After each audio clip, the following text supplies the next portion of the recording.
So how exactly do state beef councils benefit from their partnership through the Federation of State Beef Councils? Here's Cattleman to Cattleman's Kate Maher with more details. Thanks, Kevin. I'm here now with Lauren Maehling, who is the Executive Director of the Arizona Beef Council. Lauren, what are the benefits of having a strong state-national partnership like we do? So many benefits, especially for a small state beef council with a large human population in Arizona. We rely heavily on the Federation for services, not only just design services and website hosting, but for the bigger picture of extending national programs to Arizona, where we have so many consumers ready to learn and searching for information about beef.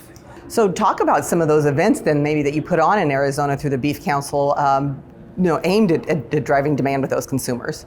Our partnership with the Federation really helps us elevate our programs and offerings in Arizona.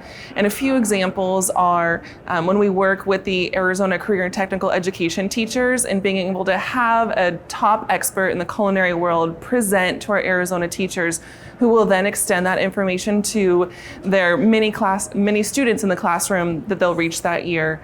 Another one is when we take on a large digital advertising campaign so that we don't have to waste money on agency fees, so that we can use the Federation's digital marketing expertise to have buys, whether that's on connected TV and radio throughout Arizona, whether it's buying digital billboards to place in Phoenix during spring training and during popular events, because everyone wants to come to Arizona in the winter.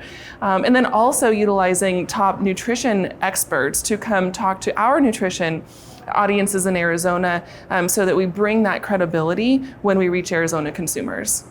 So Lauren, are there ways that other states can maybe take advantage of some of these benefits and efforts? I really do think so. Regardless of the size of the state beef council, large or small, cattle state or high human population state, through the Federation, we can extend a cohesive and united message in a variety of ways. Maybe that state relies on Federation services for website hosting, or maybe it's extending events and branding, Beef What's for Dinner branding in our own state, depending on the geography or audience type of our state. Yeah, it's also different. But there's got to be a lot of value in having real farmers and ranchers take part in these events. Maybe talk about the value of that. The value of having our real beef farmers and ranchers from our states is so immense. And of course, our boards are producer driven. The decisions for the beef checkoff are made by beef farmers and ranchers. And then we as staff can implement those programs to represent and have producers at events wearing cowboy hats, wearing cowgirl boots. And those are so much more impactful for consumers to make those relationships with those who are raising their beef. So as a state beef council, how important is the Federation to the long-term success of the beef industry, not only for those farmers and ranchers, but then also for the consumers of beef products?